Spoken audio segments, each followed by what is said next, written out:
როგორ უნდა დარეგულირდეს ქართულ-რუსული ურთიერთობები? რუსი ექსპერტები საკუთარ ხედვას აქვეყნებენ. ოკუპირებული ტერიტორიები, ნატო, საქართველოს ჩრდილოკავკასიური პოლიტიკა, სავაჭრო-ეკონომიკური თანამშრომლობა და ჰუმანიტარული საკითხები.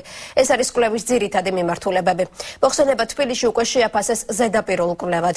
დავით ახვლედიანმა წაიკითხა მოხსენება. დავით, უფრო კონკრეტულად რომ გითხრა, რა წერია კვლევაში და რა რეაქციები მოჰყვა მას თბილისში? დიახთამთა კვლევის სახელწოდებაა საქართველოს 2012 წლის არჩევნების შემდეგ და რუსულ-ქართული ურთიერთობების პერსპექტივები.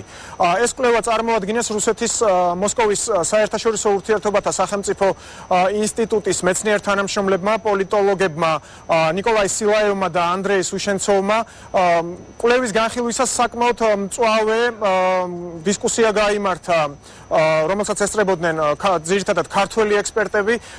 დისკუსია მართალია მწვავე იყო, თუმცა კონსტრუქციულად წარიმართა. რუსი ექსპერტების კვლევის მიხედვით, ასე მაგალითად ისინი აყენებენ საკითხს, რომ საქართველოს უმჯობესი იქნება მისთვის, რომ სცნოს აფხაზეთისა და სამხრეთ ოსეთის სცნოს ისინი პოლიტიკურ სუბიექტებად, თუმცა ეს არ ნიშნავს, რომ ისინი აღიაროს როგორც დამოუკიდებელი სახელმწიფოები. ასევე დისკუსიაში ისინი შეეხნენ ნატო-საქართველოს ურთიერთობას. რუსი პოლიტოლოგები მიიჩნევენ, რომ ამ ეტაპზე ნატოს არ უდგას დღის წესრიგში საქართველოს თავის რიგებში გაწევრიანება, მიუხედავად იმისა, რომ საქართველოს იღწვის ნატოში გაწევრიანებისთვის. ასევე საუბრის ერთ-ერთი თემა იყო აფხაზეთის მიმართულებით რკინიგზის გახსნა. ჩვენ შეგვიძლია ქართველი ექსპერტების და ასევე კვლევის ერთ-ერთი თანაავტორის კომენტარები მოვისმინოთ. იმდენად ზედაპირული არის, იმდენად აკლია სიღრმე, რომ ძნელია ეს ნაშრომი შეაფასო როგორც სპეციალისტმა. არ ჟურნალისტური კვლევა არ არის, არც ბელეტრისტიკა არ არის, აი რაღაც ჩემთვის ძალიან არადამაკმაყოფილებელი შტაბ-შტილება დატოვა, თუმცა თავისთავად მისასალმებელია, რომ რუსი ექსპერტების გარკვეული ჯგუფის ინტერესში აღმოჩნდა ქართულ-რუსული ურთიერთობები. რაც შეეხება კონკრეტულ რკინიგზას, რკინიგზის თემა სერიოზულად განხილული არც არის. ეს არის გაკვეთ მოცემული და თანაც არა სავაჭრო-ეკონომიკურ ურთიერთობებში. ჩემი მთავარი პრობლემა ამ ტიპის მოხსენებასთან არის ის, რომ ის არის, ასე ვთქვათ, გამეორება კრემლის ოფიციალური პოზიციის, რომელიც ძალიან მარტივ ლაიტმოტივი არის შემდეგი. საქართველოს უნდა გადადგას რაღაც ნაბიჯები და შედეგად, ასე ვთქვათ, უტრირება რომ მოახდინოთ, მიიღებს სავიზო რეჟიმის უკეთეს შემთხვევაში გამარტივებას. დისკუსია საკმაოდ მწვავედ წარიმართა, თუმცა რაც ჩვენ შევამჩნიეთ, ეს არის მზადყოფნა მოусმინოთ ერთმანეთს, რაც იმის წინაპირობაა, რომ მწვავე საკითხების განხილვა მოხერხდეს.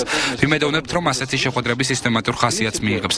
მართალია დღეს ვერ მოვახერხეთ კონსენსუსის მიღწევა, თუმცა კონსტრუქციულად ჩამოვაყალიბეთ ჩვენი ხედვები. რუსი ექსპერტების კვლევა ასევე შეაფასა პოლიტოლოგმა თორნიკე შარაშენიძემ და პრემიერ-მინისტრის წარმომადგენელმა რუსეთთან ურთიერთობების დარეგულირების საკითხებში ზურაბ აბაშიძემ. რეალურად მაინც დათმობებს ხოვენ საქართველოს და როგორც ჩანს ახლა იქ რუსეთში სჯერათ, რომ საქართველოს ბევრი დათმობაზეა წამსვლელი და ჯერჯერობით ამ რეჟიმში მუშაობენ. თუმცა ისე და ისე მაინც კარგია რომ ეს პროცესი დაიძრა.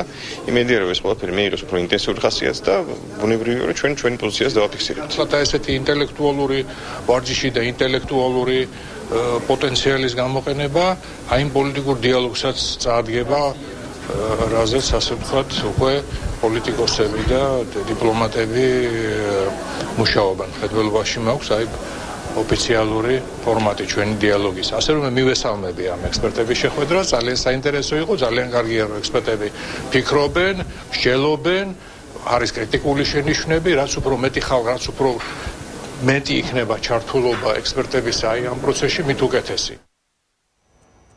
დისკუსიის მიწურულს როგორც ქართველი, ასევე რუსი ექსპერტები შეთანხმდნენ იმაზე, რომ ორ ქვეყანას შორის ურთიერთობების გამოსწორების კუთხით კარგი იქნება თუ ექსპერტთა წრეებში ხშირად გაიმართება შეხვედრები და მოსალოდნელია, რომ ასეთი ტიპის დისკუსიები წელიწადში რამდენჯერმე ჩატარდეს. თამთა რუსი ექსპერტების კვლევა და რეაქციები თბილისში. დავით ახვლედიანი საუბრობდა თემაზე პირდაპირ ეთერში.